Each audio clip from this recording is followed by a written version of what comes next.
It gives me great pleasure to speak in this debate and add my voice to the just and democratic cause of Scottish independence. This is a belief I've held all my life. Independence is normal. Presiding officer, I can taste how close it is, which is precisely why the unionists in this place get so incoherently angry. The UK is a failing state. Historically, no other state has been so dependent upon imperialism.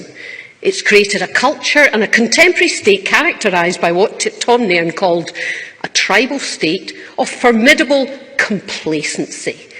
We can see and hear this tribal complacency on a daily basis.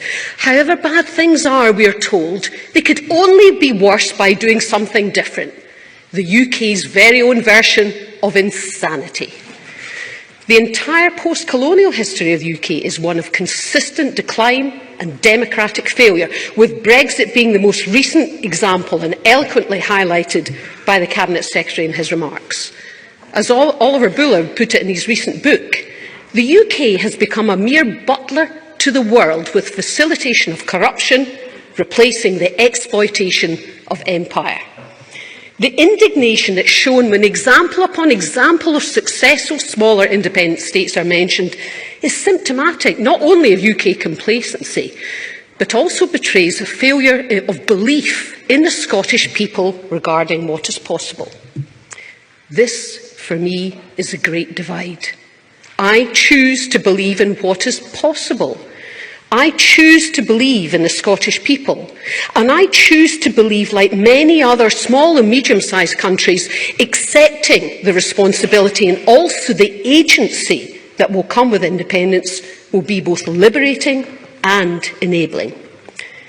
We are now left in the ludicrous position that those devoted to the declining UK state, no matter the cost to Scotland, cannot state what the democratic route to independence is for the Scottish people. At the same time as we rightly support the independence of other nations, we're expected to believe that a gathering of mainly English MPs in Westminster should have a permanent veto on Scottish democracy. It's absurd and it's fundamentally anti-democratic. The enduring characteristic of the Scottish independence movement is its commitment to using democratic means. But there are multiple democratic pathways to independence, as the history of the United Nations testifies.